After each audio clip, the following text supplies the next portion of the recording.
안녕하세요. 오늘도 사은살롱을 찾아주셔서 감사합니다. 저는 30대이고 초등학교 다니는 아들 하나 키우고 있는 돌싱맘입니다.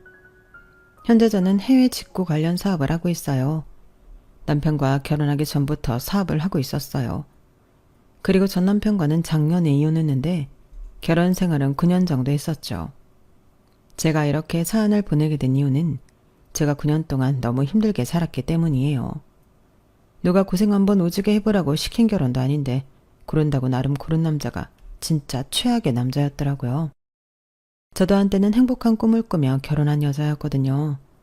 전 남편은 아는 언니의 소개로 만났고 대화가 잘 통해 2년 정도 연애를 했는데 연애하는 동안은 정말이지 아무 문제도 없었어요.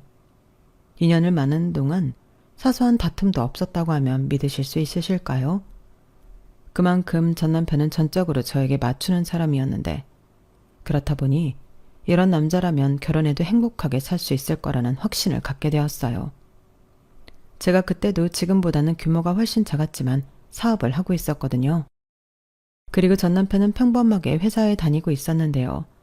바쁜 건 제가 좀 더 바빴고 버리는 그 사람이 더 나았죠.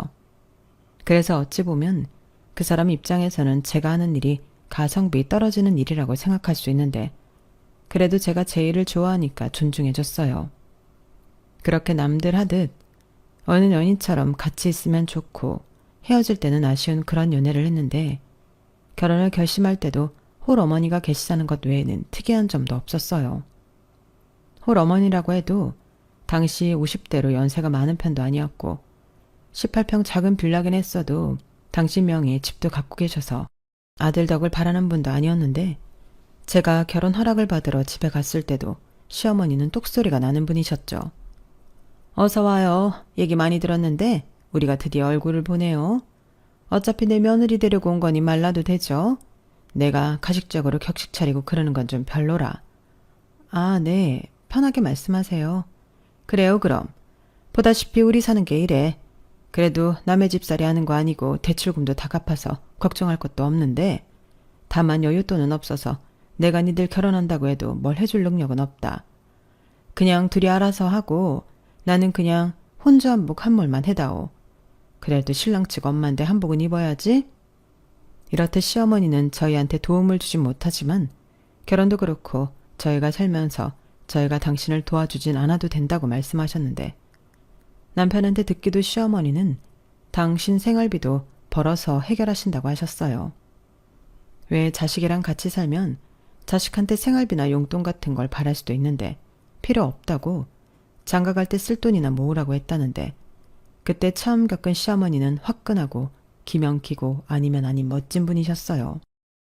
아들인 남편은 그래도 많이 우유부단한 편이었는데 시어머니는 정반대 성격이시더라고요.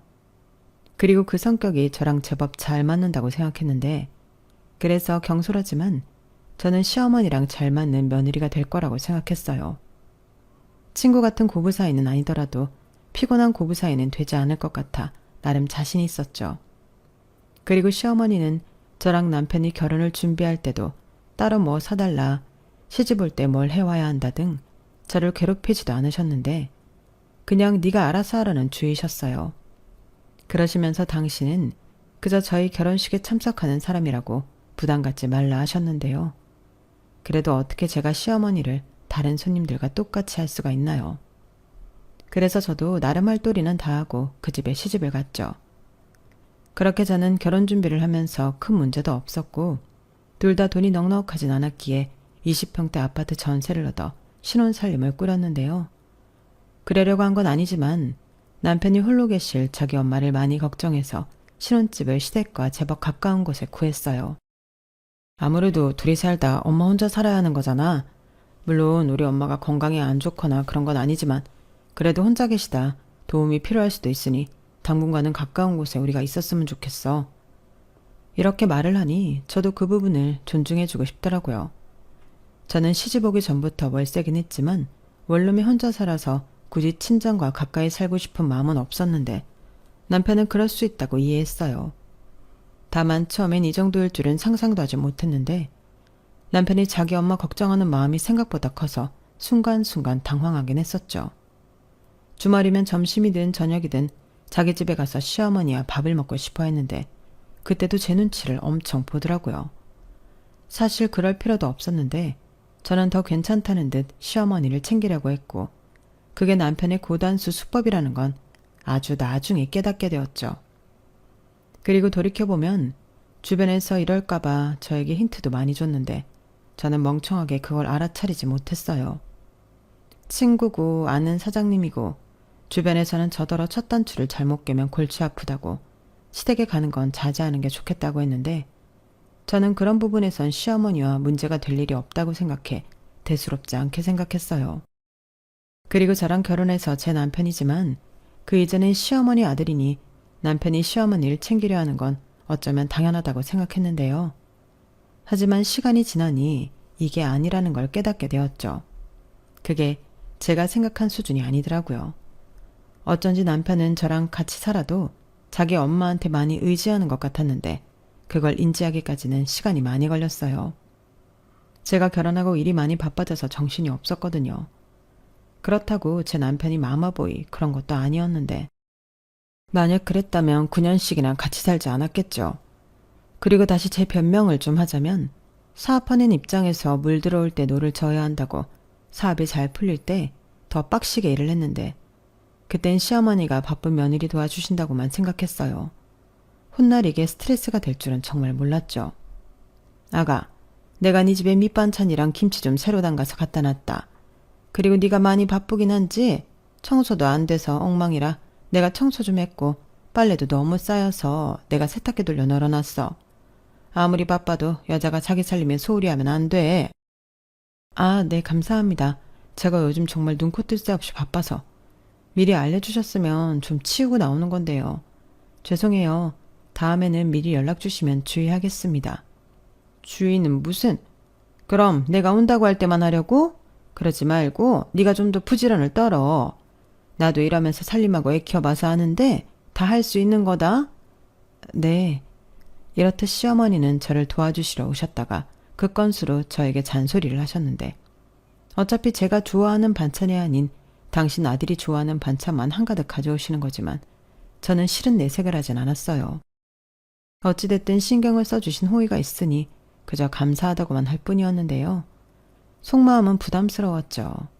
도둑이 제발 저린다고 제가 살림에 신경을 쓰지 못하니 그걸 불시에 들키는 게 좋을 리가 없었으니까요. 그리고 시어머니의 잔소리도 따지고 보면 다 맞는 말이었는데 그래도 억울한 부분도 있었어요. 사업하는 입장에서 살림과 사업을 병행한다는 게 생각처럼 쉽지가 않거든요. 특히 저는 해외 바이어들과 일을 하는 부분이 많아 근무 시간도 딱히 정해져 있지 않았는데 심지어 주말 공휴일도 없이 일을 해야 했어요. 거기에 해외 각지의 예측 불가능한 천재지변과 명절 연휴까지 변수도 많았는데 저는 이동 중에도 고객 응대나 대응을 해야 할 때도 많았죠. 그렇게 일하는 저인데 시어머니가 제 사정을 알 리가 없잖아요. 그렇다고 그걸 알아달라고 제가 설명하는 것도 모양새가 우습고 그래서 그저 죄송하다 감사하다 이런 말로 그런 상황을 넘겼는데 그때도 말만 하지 않고 수고비라고 하면 좀 그렇지만 감사한 마음에 용돈도 챙겨드리고 그랬죠. 그 후로 시어머니는 용돈 때문인 건지 더 재미가 들려 저희 집에 자주 오셨는데요. 그때 남편이 많이 좋아하더군요. 그리고 농담인지 뭔지 이렇게 살 바엔 자기 엄마랑 같이 사는 게 낫겠다며 정신 나간 소리도 했었는데 무슨 좁아 터진 전셋집에서 시어머니를 모시고 살겠다는 건지 제가 펄쩍 뛰며 그딴 소리 하려면 자기가 다시 어머니 집에 가서 살아 라고 하니까 그때는 그냥 웃으며 농담이라고 하더군요. 농담은 개뿔 하나도 재미있지 않았는데 시어머니 정색하며 내가 왜 니들이랑 같이 사냐? 나는 지금이 좋다. 얼마나 편하고 좋은데? 라고 하셨고 그 말을 듣고 저는 내심 다른 건 몰라도 시어머니와 그 부분에 대해서는 잘 맞아 천만 다행이라고 생각했어요. 그렇게 결혼하고 1년이 조금 넘어 저는 예정이 없긴 했지만 임신을 하게 되었는데요. 시어머니는 일을 줄이고 조심하라고 하셨지만 차마 그럴 수는 없었어요. 당시에는 직원도 따로 없어서 하나부터 10까지 제 손으로 전부 해야만 일이 진행이 됐는데 임신했다고 쉴 수는 없었죠. 그런데 정작 쉬고 싶은 사람은 쉬지도 못하는데 남편이 대형 사고를 쳤고 그 사고는 저랑 상의도 없이 회사를 그만둬 버렸답니다. 저는 남편의 갑작스러운 퇴사 소식에 당황해서 화를 냈어요. 그렇잖아요. 저는 아이 때문에 예전만큼 벌 수도 없을 텐데 남편이 말도 없이 퇴사를 해버렸으니 당장 아이 낳고 먹고 살 걱정을 해야만 했으니까요. 하지만 남편은 다 자기를 위해서 그랬어. 자기 혼자 일하기 힘들잖아. 나도 이참에 자기 하는 일 배워서 같이 하면 좋지. 내가 버는 월급보다 자기가 버는 수입이 훨씬 높은데 올인을 하려면 여기에 올인하는 게 맞지. 안 그래? 라고 말하며 자기도 다 생각이 있어 사표를 냈다고 했는데요. 가뜩이나 임신해서 예민한데 그때부터 남편이 마음에 안 들기 시작했어요. 그래도 이미 엎어진 물이었고 냈다는 사표는 수고해 올 수 없으니 그대로 수리가 되었는데 그 뒤로는 좋든 싫든 남편이랑 제 일을 같이 해야만 했어요. 그러면서 남편이랑 약속을 하나 했는데 딱 2년만 같이 해보고 아니다 싶으면 직장을 구하기로 찰석같이 약속을 했죠. 그리고 어쩔 수 없이 일이 이렇게 되었으니 저는 몸조심하며 남편에게 하나하나 일을 가르쳤는데 남편이 편하게 직장 생활만 해서 그런지 영 감을 잡지 못하더군요. 사업을 하려면 어느 정도 머리가 돌아가야 하는데 남편은 그렇지 못했어요. 거기에 세상 물정도 너무 몰라서 남이 하는 말은 전부 진짜라고 믿었는데 저 모르게 제 회사 돈도 여기저기 많이 빌려준 거 있죠. 사업하는 사람들끼리는 가급적이면 업무적인 돈거래를 제외한 개인적인 돈거래는 안 하는 게 좋은데 남편은 이자를 더 주겠다는 말을 믿고 자기 돈도 아니면서 돈을 빌려줬어요. 그리고 저에게 자기야, 내가 사업을 좀 해보니까 나 은근 적성에 잘 맞는 것 같아.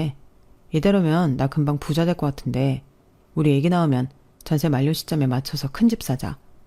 우리 엄마 사는 집 팔고 우리 전세 보증금 합친 다음에 대출 조금 끼면 한 40평대 아파트 갈 수 있지 않을까? 라며 또 말도 안 되는 소리를 자신만만하게 했는데 저는 대답 대신 한숨을 쉬었죠. 왜 결혼 전에는 좋은 점이라고 생각한 부분이 결혼하면 제일 싫은 점이 된다고 하더니 그 말이 정말이더라고요. 저는 성격이 긍정적이지 못해 걱정을 미리부터 많이 하는 편이었는데 남편은 밑도 끝도 없이 긍정적이고 또 사람이 밝아서 제가 좋아했거든요. 그런데 막상 결혼해서 같이 사니 그 부분이 제일 열받는 부분이었는데 저는 됐고 앞으로는 1,000원짜리 한 장도 회사 돈 가지고는 마음대로 하지 말라고 따끔하게 경고했는데 남편은 제 말이 서운했는지 그 다음 날부터 출근도 하지 않더군요. 그래서 저만 생고생을 해야만 했어요. 남편 월급이 있으면 그래도 어느 정도 쉬엄쉬엄 할 수 있을 텐데 그게 아니다 보니 저는 쉴 수도 없었고 그 점을 시어머니는 딱하게 보시면서도 자기도 그렇게 혼자이므로 어린 남편이랑 살았다며 나도 했는데 너도 할 수 있지. 그래도 너는 네가 사장이잖아. 라고 제 염장을 질렀어요. 그 후 저는 출산을 했고 친정엄마 도움을 받으며 일을 계속했는데 그 사이 남편은 약속대로 제 사업에서 손을 떼고 새 직장을 구하러 다녔죠. 하지만 뭐가 문제인지 좋은 소식은 듣지 못했는데요. 아무래도 남편이 의지가 없다 보니 더 그런 것 같았어요. 무슨 남자가 자존심도 없는지 와이프 카드로 살면서 전혀 아무렇지 않아 하더라고요. 그렇다고 제가 너무 바쁘니 바가지 긁을 시간도 없었는데 그때부터 자연스럽게 저는 돈을 벌고 남편은 아이 보고 집에서 살림을 하게 되었죠. 어찌 보면 저희 집은 그렇게 사는 게 맞았을 수도 있어요. 저는 남녀 역할이 따로 있는 게 아니라 더 잘할 수 있는 사람이 잘할 수 있는 일 하는 게 맞다는 주의였는데 남편만 불만 갖지 않고 전업주부로 그 역할을 잘해준다면 그건 그거대로 존중할 생각이었어요. 그러다 아는 부동산 관련업을 하시는 분을 통해서 집을 하나 소개받게 되었고 분양받은 사람이 절친하신 분인데 돈이 없어서 그 집을 포기해야 한다며 저한테 생각이 있는지 물으셨어요. 제가 출산도 했고 전세를 살고 있다는 걸 아셨기 때문에 제가 집을 사고 싶어 한다는 걸 아주 잘 알고 계셨거든요. 그리고 손해를 보면서 줄 순 없고 시세보다는 10% 싸게 주겠다는 말에 저는 고민할 수밖에 없었는데요. 청약이라는 게 생각보다 하늘에서 별 따기였고 당장 청약에 당첨된다고 해도 보통 완공이 되기까지 기다려야 하는 시간이 있는데 그 아파트는 앞으로 6개월만 기다리면 완공이라 하더라고요. 때마침 지금 살던 집 전세 시간도 8개월 정도 남았는데 급 관심이 생겼어요. 그리고 지어지고 있는 집을 가서 구경도 했는데 입이 떡하게 벌어질 정도로 너무 좋더라고요. 물론 정말 많이 무리해야만 들어갈 수 있는 수준이었는데 막상 그 집을 제 눈으로 보니 욕심이 났어요. 이 정도의 아파트라면 아이 키우기에도 좋고 훗날 팔고 이사를 가도 손해를 보진 않을 것 같았거든요. 미우나 고우나 남편도 제 가족이니 데리고 가서 상의를 했고 남편은 무조건 좋다며 신이 났는데 그땐 그래도 내 남편이라고 그게 귀엽더군요. 자기야, 정말 우리 여기 들어와 사는 거야? 이게 진짜 우리 집이라고? 오버하지 마. 아직 고민하는 중이잖아. 우리 여기 들어오려면 대출금도 그렇고 허리띠 완전 졸라매야 해. 그야 그러겠지. 요즘 같은 세상에 대출 없이 어떻게 집을 사? 자기는 빚도 자산이라는 말도 몰라? 우린 잘할 수 있을 거야. 내가 지금보다 더 아끼고 살면 되지. 정말 그럴 수 있겠어? 그리고 이 동네로 이사 오면 어머님 집이랑도 많이 멀어지는데 괜찮아? 자기 어머니한테 많이 의지하잖아.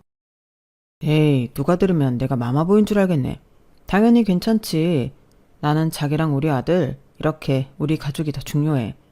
그리고 우리 엄마도 이젠 혼자 사는데 익숙해져야지. 물론 지금도 혼자 잘 살지만 엄마는 엄마대로 우리는 우리대로 사는 거 아니야. 저는 남편이 웬일로 마음에 드는 소리를 하나 싶었어요. 그리고 대충 계산을 잡아도 대출을 80% 이상 잡아야 했는데 집이 너무 마음에 드는 만큼 그게 모험이라고 해도 저는 한번 해보고 싶었는데 시댁과 거리가 멀어진다는 것도 저에겐 꽤 끌리는 메리트였어요. 이런 기회가 또 없을 것 같았거든요. 그래서 저는 그 아파트를 구입하기 위해 가뜩이나 바쁜 와중에도 이리 뛰고 저리 뛰며 계약하고 은행 대출을 알아보는 등 참 바빴는데 대출금이랑 이자를 생각하면 숨이 턱하고 막혔지만 지금처럼만 제 사업이 잘 된다면 어떡하든 할 수 있을 것 같았어요. 그리고 집을 소개해 주신 분의 말에 의하면 5년만 버텨도 몇 억은 벌어서 나갈 수 있다고 했는데 집이 너무 마음에 들어 팔 생각은 없지만 여차하면 그런 방법도 있다며 무리를 했죠. 그때 친정에서도 조금 도움을 주셨어요. 제가 결혼할 때 아무것도 못해줘 미안한 마음을 갖고 계셨는데 그 사이 외갓집 재산이 정리가 되면서 저희 부모님에게 돈이 좀 생겼고 그 돈을 저에게 집 사는데 보태라고 하시더라고요. 저는 괜찮다고 노후 자금으로 쓰라고 사양했는데 아니라며 노후 자금은 충분히 있다고 저더러 쓰라고 하셨는데 그땐 한 푼이 아쉽다 보니 그 돈을 받아 집을 사는데 보탰죠. 그리고 그 사실을 남편과 시어머니도 알고 있었는데요. 그래서인지 제 단독 명의로 집을 사는데 아무 말도 못하는 눈치였어요. 자기들도 염치가 있지. 거기에 공동명의 해달라는 말은 할 수 없었을 텐데요. 그렇게 저의 중노동은 시작되었죠. 다행히 이것저것 때도 제 사업으로 한 달에 800에서 1000은 가져갈 수 있었는데 집 대출금 갖고 생활비 쓰고 비상금으로 적금 든 것까지 하면 여윳돈 없었죠. 그래도 내 집이 생겼다는 기쁨에 매일매일이 행복했는데요. 남편이 저보다 더 행복해했어요. 아파트에 있는 각종 커뮤니티 시설을 알뜰하게도 전부 사용했는데 그래서 저보다 아는 사람도 많았죠. 그런데요. 그렇게 2년 정도 살았는데 시어머니가 일자리에서 무슨 연유인지 해고가 되었다는 말을 전해 듣게 됐어요. 그래서 벌이가 없어져 생활비가 필요하시다고 하셨는데 그동안 당신도 용돈 받아본 적이 없이 살았으니 이제부터는 용돈 받고 편하게 살고 싶다고 하시더라고요. 솔직히 그 말을 듣고 저는 좀 당황했어요. 이미 제 입장에서는 벌이는 남들 기준에서 많아 보일지라도 타이트하게 살고 있는데 거기에 시어머니 생활비까지 책임지긴 부담스러웠거든요. 그래서 남편한테 어쩔 수 없으니 시어머니 드릴 생활비라도 자기가 벌라고 했는데요. 남편이 펄쩍 뛰며 저한테 따졌어요. 누가 보면 장모님 생활비 벌어오라고 한 줄 알겠더라니까요. 이제 와서 나더러 밖에 나가 돈을 벌라고? 나 지금 경력 단절된 지 얼마나 됐는지 알고 나는 소리야? 그럼 어떡해. 나는 지금이 한계인데 어머니 생활비까지 매달 못 드린다고. 그렇다고 자기가 어머니한테 우리도 힘들어서 생활비 못 드린다는 말 할 수 있어? 그야 그건 좀 어렵지. 엄마도 이제 나이도 있고. 그러니까 하는 소리잖아. 내가 뭐 우리 생활비 벌어오래? 아님 우리 친정해줄 생활비를 벌어오래? 무조건 안 된다고만 하지 말고 무슨 수를 내봐. 정 경력 단절돼서 직장 구하는 게 어려울 것 같으면 자격증 같은 거라도 따서 할 수 있는 일을 찾아보든가. 지금 자격증 공부해서 언제 따고 언제 그걸로 돈을 벌어. 그러면 불만만 갖지 말고 자기가 방법을 찾아. 이제 우리 유리 어린이집에 가니까 자기도 시간 있잖아. 저는 상황이 상황인지라 남편을 쪼을 수밖에 없었어요. 그리고 남편도 자기 엄마 생활비라 외면할 수도 없는지 몇 날 며칠 머리를 싸매고 뭘 찾아보는지 손에서 핸드폰을 내려놓을 줄 몰랐는데 제가 뭐 하냐고 물으면 방법을 찾고 있는 중이라고 짜증을 부리더군요. 저는 그래서 그냥 남편 스스로 움직일 때까지 기다렸어요. 제가 아무리 생각해도 남편이 뭘 하든 나가서 벌어야만 되는 상황이었고 제가 옆에서 뭐라고 하면 더 하기 싫을 테니 스스로 어쩔 수 없다는 걸 인정하고 구직 활동을 하길 바라고 있었죠. 그런데 하라는 구직 활동은 하지 않고 남편은 좋지도 않은 머리를 굴려 제 뒤통수를 치려 했는데 그새 또 시어머니를 모시고 살자는 겁니다. 같이 상하면 생활비도 따로 줄 필요 없고 우리 집안 살림도 엄마가 다 해줄 거라며 무슨 대단한 아이디어라도 낸 듯 혼자 신나서 주둥이를 나불거렸는데 진짜 싫었어요. 기껏 방법을 찾는다는 게 어머님이랑 합갑을 하자고? 그래, 내가 아무리 생각해도 그것만한 게 없어. 같이 살면 생활비야 지금보다 조금 더 들긴 하겠지만 그 정도는 당신이 커버할 수 있잖아. 게다가 우리 엄마 이제 일도 안 하면 적적할 테고 겸사겸사 효도도 하면 좋지. 좋기는 뭐가 좋다는 거야. 그럼 나더러 힘들게 일하고 들어와서 시집살이를 하라고? 무슨 우리 엄마가 시집살이를 시키냐? 우리 엄마 그런 사람 아니야. 그건 자기도 잘 알면서. 그리고 내가 일을 하기 싫어서 하는 소리가 아니고 현실적으로 생각하면 그렇다는 거지. 조금 더 가능성 있는 걸 얘기하는 거야. 가능성 얘기하지 말고 노력이라는 걸 하고 말해. 자기 어디 이력서라도 넣어봤어? 넣어봤자라니까. 자기는 내가 이력서 넣고 떨어져서 자존감 떨어지는 걸 보고 싶어 그러냐? 내가 아무리 지급은 전업을 하고 있어도 나도 가장이고 남자야. 돈 좀 번다고 사람 무시하면 안 되지. 가장 좋아하네. 저는 남편의 말에 어이가 없어 코웃음이 났어요. 언제부터 돈도 안 버는 남자가 집안의 가장이었죠? 저는 지금껏 제가 저희 집 가장이라고 생각하고 살았는데 남편 말을 들으니 뭔가 억울한 마음이 들었어요. 그럼 도대체 이 사람은 저를 이 집에서 어떤 존재라고 생각하고 살았을까요?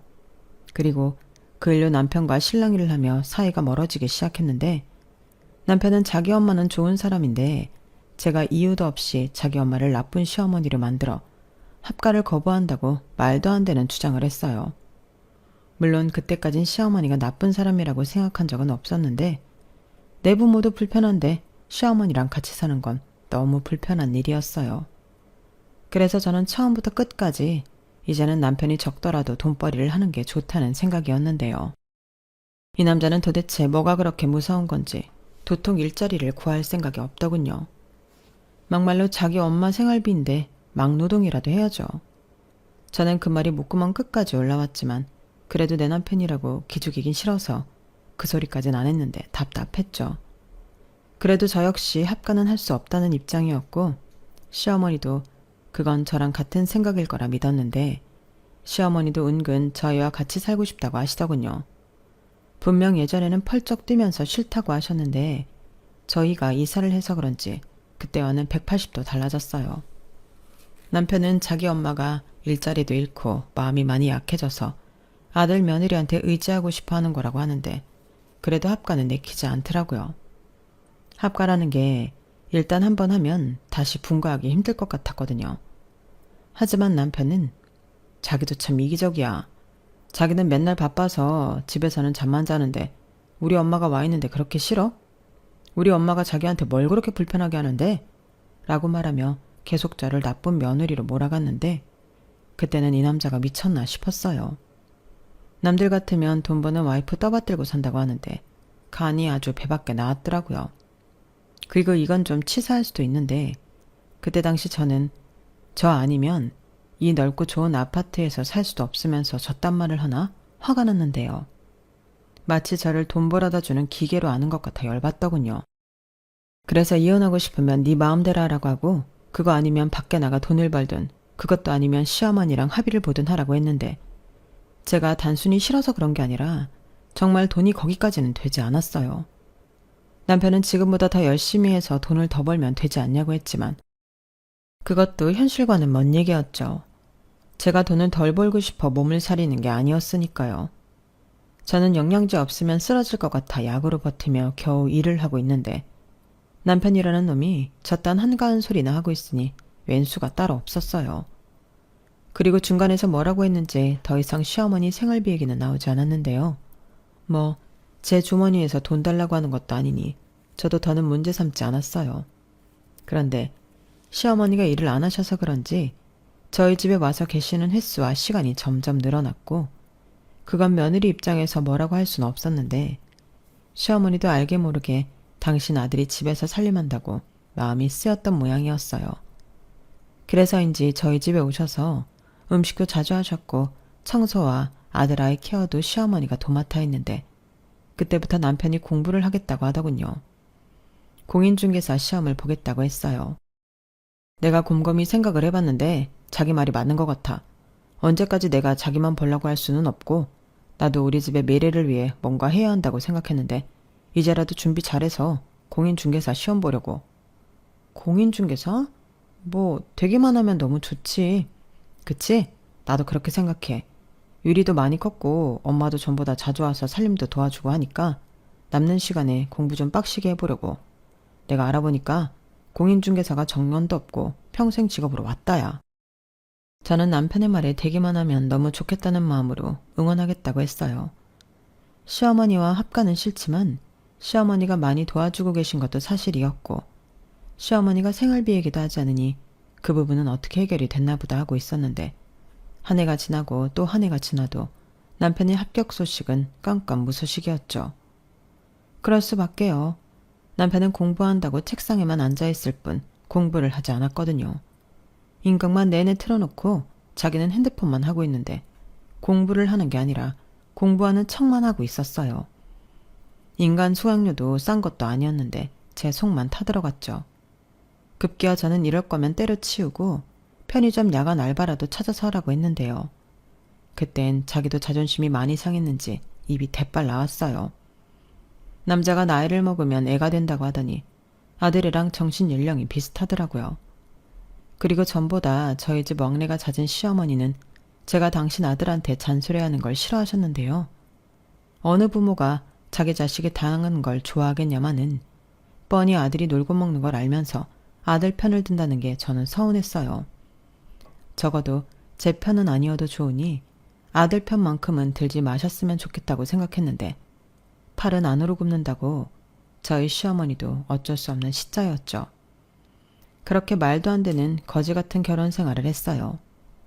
이쯤 얘기하면 그딴 남편 진작에 버렸어야지 왜 끼고 살아서 그 고생을 하냐고 생각하시겠지만 아이가 있으니 그것도 쉽게 결정할 수는 없었죠.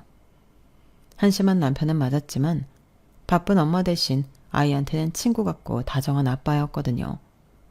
그리고 제 속도 모르고 아파트 단지 여자들은 남편이 너무 성격이 좋다며 저더러 부럽다고 했는데요.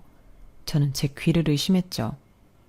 그래도 이상한 남편이랑 산다고 소문이 난 건 아니니 좋은 게 좋다고 생각하며 넘겼고 저는 제 일에 전념했는데 다행히 감사하게도 매출은 꾸준히 늘었어요. 사실 아파트 이사하고 너무 불안해서 취급하는 상품을 늘렸고 고가 명품도 취급하면서 마진율을 높였는데 매입해오는 가격도 높아서 중간에서 사고가 날까 걱정하며 일을 했어요. 그리고 명품은 시세라는 게 있어서 매입 시기도 중요했는데 고객도 금액이 크다 보니 예민한 사람도 많아졌죠. 그렇게 힘들게 일을 해서 돈을 버는데 남편이라는 건 마누라 등에 빨대 꽂고 편하게 살려고 하다니 이러려고 결혼한 건 아니었는데 주변에서 얼마를 벌든 돈을 버는 남편을 가진 여자가 부러울 지경이었어요. 그러다 우려했던 일이 벌어졌는데요. 매출이 떨어진 거죠. 무슨 이유인지 매출이 점점 떨어져 제가 가져갈 수 있는 돈이 반토막이 났는데 불행은 손을 잡고 찾아온다고 반품 요청도 많아 제가 손해를 봐야 할 때도 많았어요. 그런데 남편은 이런 제 마음도 모르고 연신 카드를 신나게 긁었고 저는 저러다 카드값도 못 내지 싶어 한도를 줄였는데요. 남편이 밖에서 카드를 긁었다가 한도 초과가 나왔는지 밖에서 개망신을 당했다고 제 앞에서 핏대를 세웠어요. 그땐 엄청 크게 부부싸움을 했죠. 얼마나 크게 싸웠냐면 이혼 문턱까지 갔었는데 그때가 제가 진짜 이혼하기 1년 전이었어요. 그리고 이젠 제가 포기했을 거라고 생각한 시어머니 합과 얘기가 또 나왔는데요. 너는 항상 그런 식이야. 여기가 네가 대장이야? 네가 싫으면 다 안 되고 네가 좋은 것만 해야 해? 우리 엄마 모시는 문제도 그래. 너는 며느리 돌이라는 것도 모르냐? 돌이? 지금 내 앞에서 돌이 타령하는 거야? 그럼 놀고 먹는 남편은 돌이를 참 잘하는 남편이다. 예전에는 애가 어리니까 그래. 100번 양보해서 그럴 수 있다 치자. 근데 지금은 뭐야? 자기가 무슨 돈 많은 백수인 줄 아는 거야? 내가 밖에서 얼마나 힘든 줄 알아? 그래, 너 잘났다. 그래서 내가 그 사업 같이 하자고 했는데 네가 나한테 하지 말라며. 네 무덤 네가 파놓고 왜 이제 와서 그래? 뭐라고? 정말 남편이라는 게 말 그렇게밖에 못하냐? 나 같으면 힘들게 일하는 마누라 보기 미안해서 이렇게 안 한다. 저는 싸우는 도중 서름이 북받쳐 눈물을 흘리고 말았어요. 남편과 살면서 크게 감동받아본 적도 없고 남편 때문에 울어본 게 그때가 처음이었는데 남편은 눈 하나 깜짝하지 않더라고요. 그때 알았죠. 내가 그동안 헛고생만 했다는 것을요. 하지만 하나 있는 아들만큼은 부족함 없이 키우고 싶었고 아빠 없는 애로 살게 하고 싶지는 않았는데 그래서 남편이 아닌 내 아이의 아빠로만 생각하고 지내던 어느 날 시어머니가 또 저희 집에 오셔서는 이젠 아예 갈 생각도 하지 않았어요. 하루 이틀 3일 급기야 일주일이 되어가는데 시어머니가 돌아갈 생각을 하지 않으시더라고요. 그래서 집에 무슨 문제라도 있으시냐고 제가 물었는데 도끼 눈을 뜨고는 시어머니가 이렇게 말씀하셨죠. 내 집에는 일이 없는데 네 집에는 일이 많잖아. 네가 그렇게 나만 없으면 내 아들을 쥐잡듯 잡는다며? 네? 어머니, 그이가 그래요? 제가 자기를 잡는다고? 어쩜 어머니는 같은 여자면서 제 입장은 헤아려주지 않으세요? 어머니 아들 저랑 결혼하고 직장 생활한 시간보다 놀고 먹은 시간이 훨씬 길어요. 그 사이 저는 혼자 뼈 빠지게 일했고 그렇게 번 돈 어머니 아들은 펑펑 쓰고 있었다고요. 그런데 제가 싫은 소리도 못하고 살아요? 해도 정도가 있지. 네가 그렇게 네 서방기를 팍 꺾어놓고 살면 제가 어딜 가서 무슨 일을 하겠니? 내 아들이 네가 아는 것처럼 그렇게 한심한 인간이 아니야. 뭐라도 할 수 있는 앤데 네가 내 아들을 망쳐놓은 거지? 어머니, 어머니가 그렇게 말씀하시면 저 서운해요. 제가 뭘요? 됐다. 나는 네가 내 생활비 문제로 내 아들한테 뭐라고 했을 때부터 너는 글렀다고 생각했다. 이제 다 필요 없고 나 집 팔아서 더 갈 곳도 없으니 넌 쓰는 안방 내놔라. 네? 집을 팔아요? 아니 지금 그게 무슨 말씀이세요? 무슨 말씀이긴 말 그대로야. 집 팔았어. 내가 생활비를 어디서 썼겠니? 대출 받아 썼고 그거 갚으려고 집 팔았다. 나 이제 집도 절도 돈도 없어. 그럼 어떡하니? 여기서 살 수밖에. 그리고 엄연하게 내가 제일 어른인데 안방은 내가 쓰는 게 맞지. 안 그러니? 저는 시어머니 말에 놀라서 뒤로 자빠질 지경이었어요. 아니 이 사람들은 왜 상의라는 걸 하지도 않고 자기들 멋대로 사고를 치고 저에게 빌붙는 걸까요? 그리고 저는 시어머니의 안방 내놓으라는 말에 이성의 끈이 뚝 끊어져 버렸는데요. 이 인간들이 무슨 자격으로 저러는 건지 천불이 올라왔어요. 그래서 다 필요 없으니 내 집에서 둘이 사이좋게 나가라고 소리쳤는데 아이는 울고 남편은 어른 앞에서 무슨 말버릇이냐고 적반하장으로 나왔죠. 그러자 이번에도 시어머니는 자기는 못 나간다고 정 자기를 내보내고 싶으면 그동안 자기가 저희 집에서 일해준 값을 달라고 했는데요.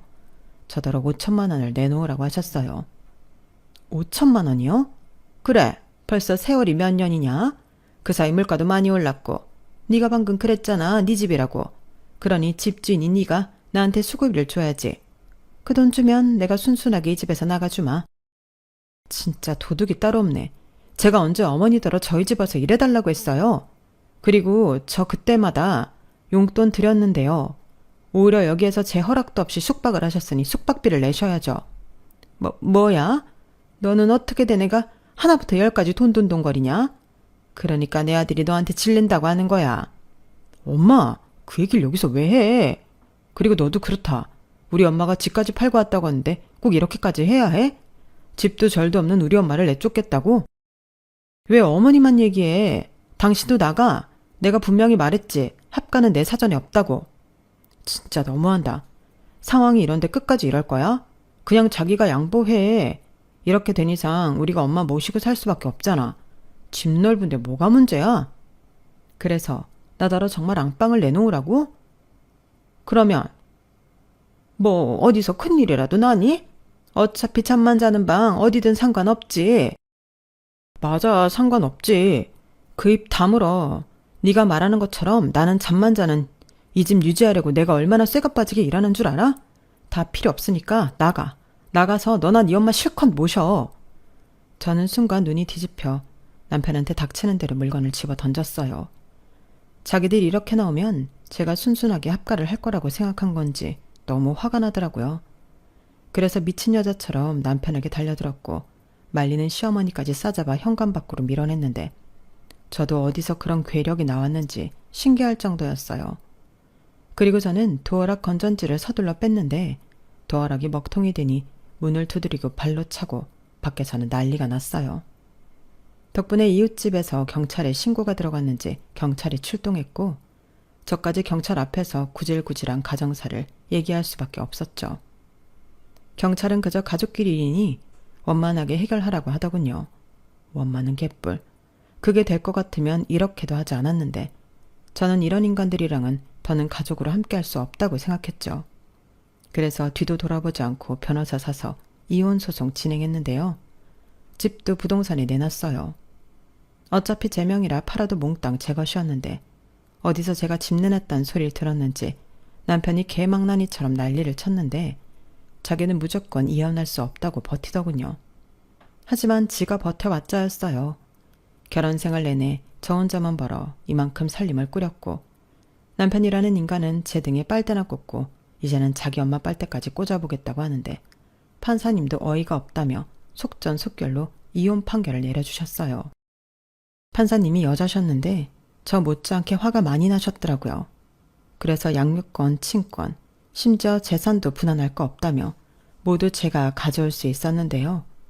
향후 남편에게 수입이 생긴다면 저에게 3천만 원 위자료를 지급하라는 판결도 있었어요. 남편이라는 사람이 가정에 기여한 게 없으니 나눌 것도 없고 오히려 고생만 한 제가 위자료와 양육비를 받아야 한다는 판결이었죠. 다만 제가 친권을 요구했기 때문에 양육비 없이 위자료만 받기로 했는데 그것도 어디까지나 그 인간한테 돈이 있어야 받을 수 있는 돈이죠. 그래도 저는 속이 시원했어요. 사실 이렇게 판결이 날 거라는 거 잘 알고 있었지만 그 인간과 그 인간 엄마가 억울하다고 뒤집어지는 걸 보니 실감이 났는데 그 후 저는 최대한 빨리 주변 정리를 했죠. 그때는 친정 도움을 받을 수밖에 없었는데 딸이 그렇게 사는 줄도 모르고 있다 날벼락을 맞았고 저희 아빠는 너무 화가 난 나머지 남편에게 전화해 불러다 멱살까지 맞았다고 하는데 너 어차피 돈 필요하니 좀 맞고 깽값 받아가라며 바닥에 패대기까지 치셨다고 하더라고요. 그리고 정말 깽값이라며 지갑에 있던 현금을 모두 꺼내 그놈 면상에 던져버렸다고 했는데 다시는 저랑 제 아들 앞에 나타나지 말라고 하셨답니다. 그때 그 인간 자존심이 많이 상했는지 엄한 바닥에 주먹질을 하며 괴성을 질렀다고 했는데 그놈도 인생의 쓴맛을 느껴야죠. 언제까지나 돈 버는 마누라 그늘에서 편하게 살 수는 없잖아요. 그리고 저는 아이 성도 바꿀 수 있다며 아이 핑계로 연락하지 말라고 문자까지 보내놨는데 그 인간 엄마가 알겠다며 사라질 테니 딱 1억만 해달라고 하더라고요. 뻔뻔해도 이렇게 뻔뻔할 수가 있다니. 저는 1억을 해줄 게 아니라 위자료를 받아야 하는 사람이라며 당연히 그 말을 무시했는데 아마도 시어머니는 제가 살던 아파트를 팔아 돈을 제법 벌었다는 걸 어디서 주워들은 것 같았어요. 실제로 저는 집을 팔아 2배 가까이 차익을 봤는데 세금을 많이 내야 했지만 기쁜 마음으로 집을 팔고 아들과 좀 작은 평수긴 했지만 2층짜리 주택으로 리모델링해서 들어갔어요. 2층엔 제가 일하는 사무실을 이전해 왔고 1층은 아들과 사는 가정집으로 꾸몄는데 아이 때문에 친정 도움을 받아야 할 것 같아 친정이 있는 동네로 집을 구했어요.